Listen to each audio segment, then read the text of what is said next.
Now, I don't know how to tell you this, but when you meet 1 ASEAN, 2 ASEAN, 5 ASEAN, 10 ASEAN, 20 ASEAN, 50 ASEAN, what happened to you in the end?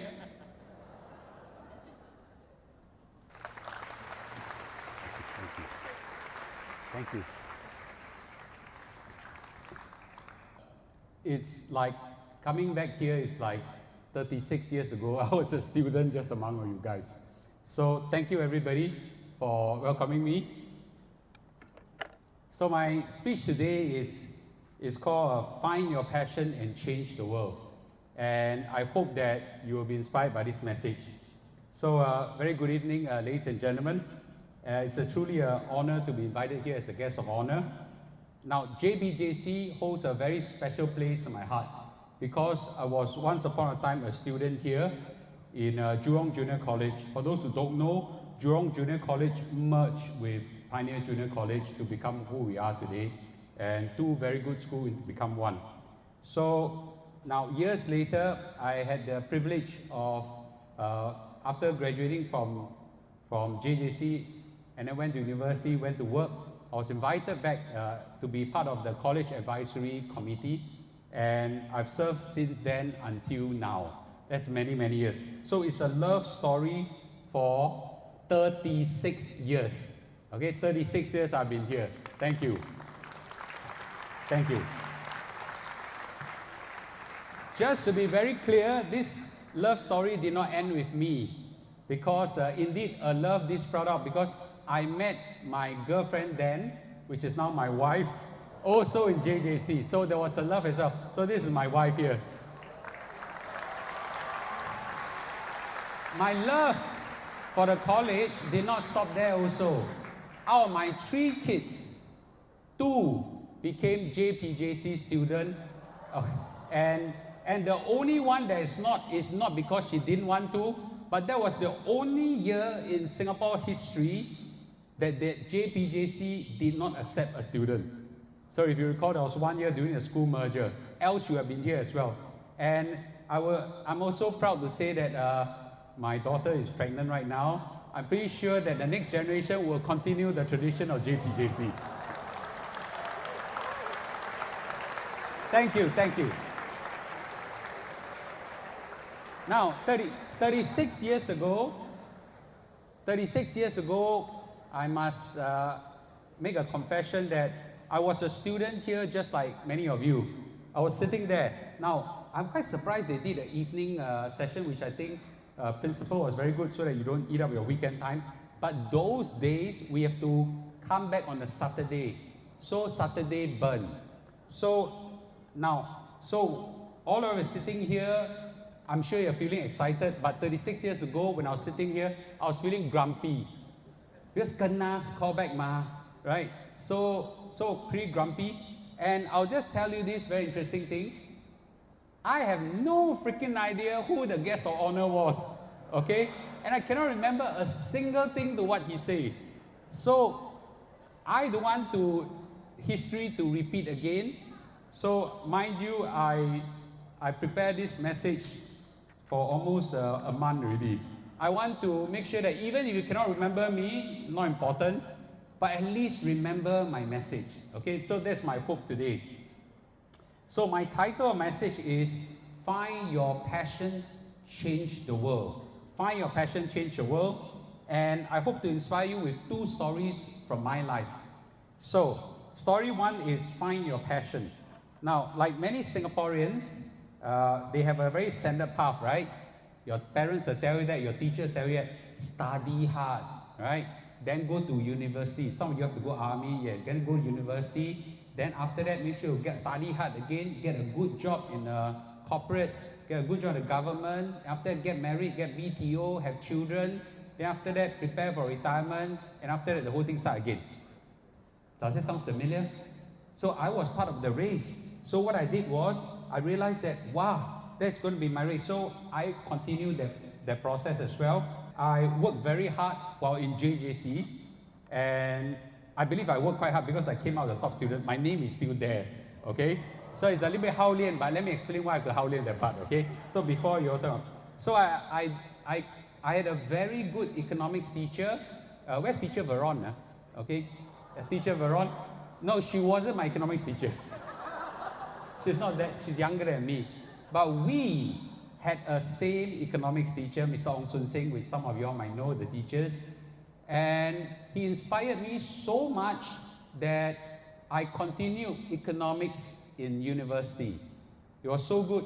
Then, and teacher Veron was also inspired by him. So both of us were classmates in NUS, okay? And teacher Veron and I had gone a long way as friends. And because of the inspiration I got from Mr. Ong, I worked very hard. I loved the subject. So I graduated with a first class honors in economics.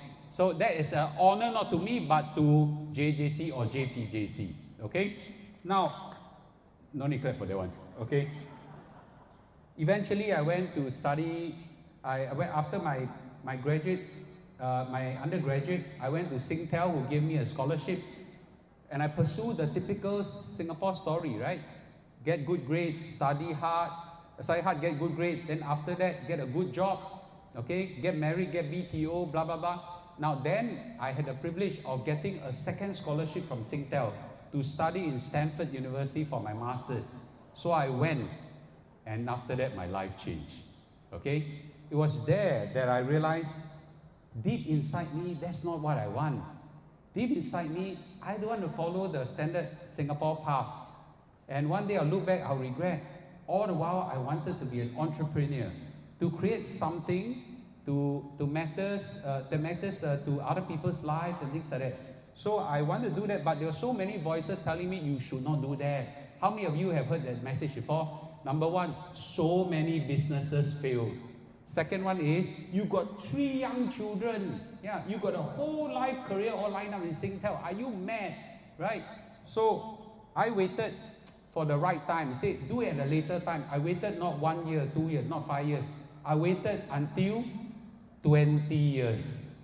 20 years, then I started my entrepreneurial journey.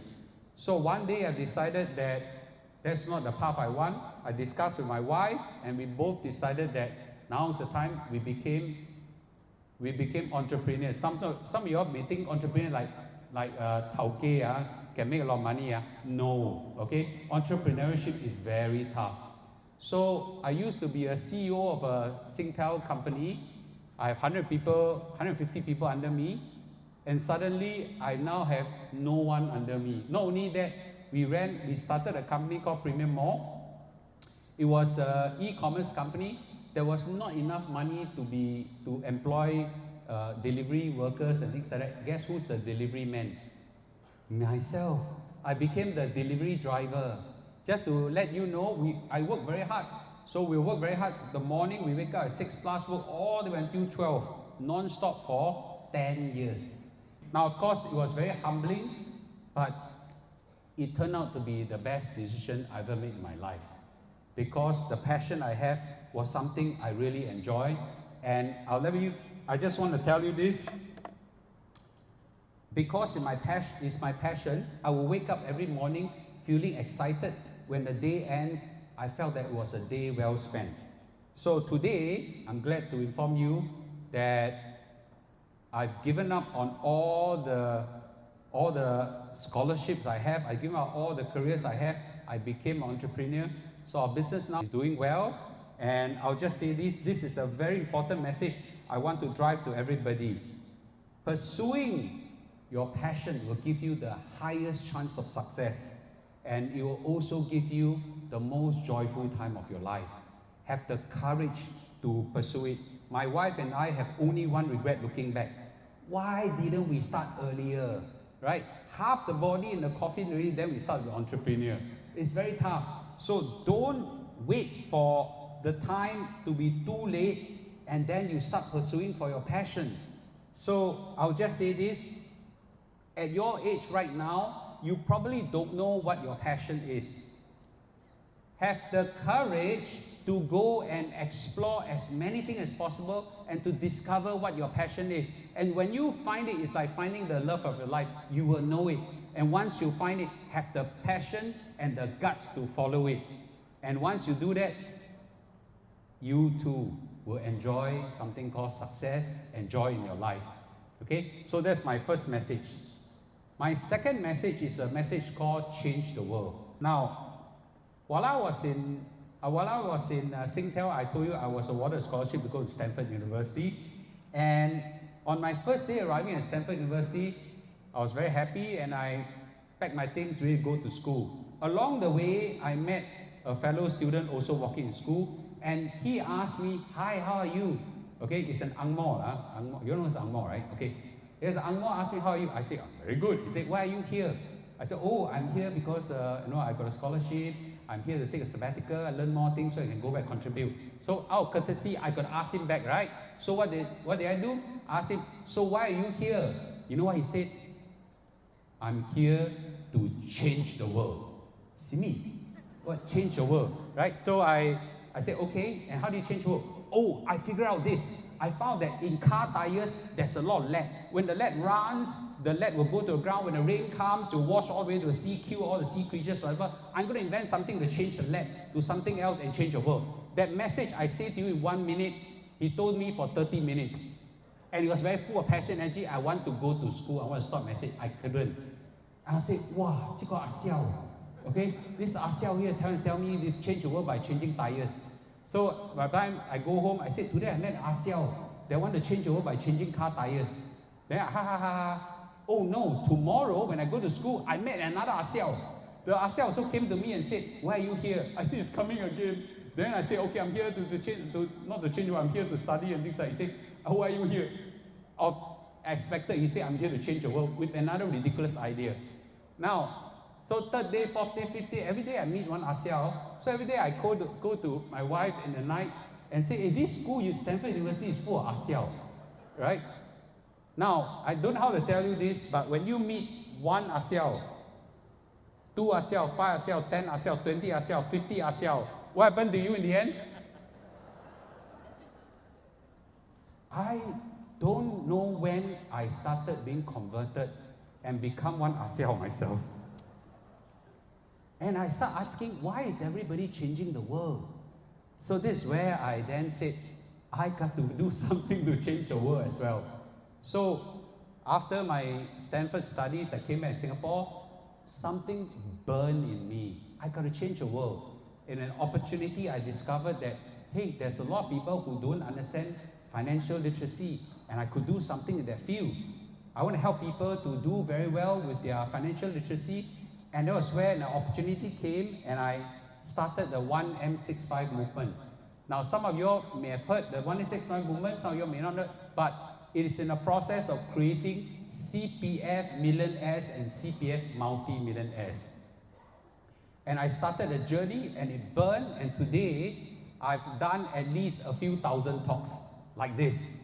And a few 100,000 Singaporeans have heard the message, and we are in the process right now of creating not just CPF millionaires, but CPF multi-millionaires. Many lives have changed. They have written to me and said that, "Thank you, Mr. Lu, for changing our lives, our family lives." And I just want to tell this, in the process of walking this journey, I found that the fire in me that kindled never died off after 10 over years. I was in Stanford in 2012. I came back up to today, my fire is still burning because I didn't realize something that I realize now. You too can change the world. I don't know what you can change the world in, but don't underestimate what an individual can do. I never expect myself to be able to do it, but I was surprised that I actually helped to change the world. Today, the 1M65 movement have touched not just hundreds of thousands of Singaporeans, maybe even millions, but has begun to, like a wildfire, caught up in Malaysia and the rest of the world as well. So this is my second message to you. Don't look down at yourself being young. Don't look down at yourself being old. Don't look down at yourself because you have got parents that are not rich. Don't look down at yourself as you are shortcoming in certain ways. With whatever you have put forward, believe that you can change the world and just do it. 36 years ago, I was sitting here where you are. I don't know where life will bring me to. Had I knew earlier, I would start the journey of pursuing my passion and changing the world. Today, thanks to JPJC, I was invited. I had this opportunity to encourage everybody, have the courage to pursue a passion and have the courage to change the world. Thank you for inviting me, and congratulations to all the graduates and everybody. Thank you.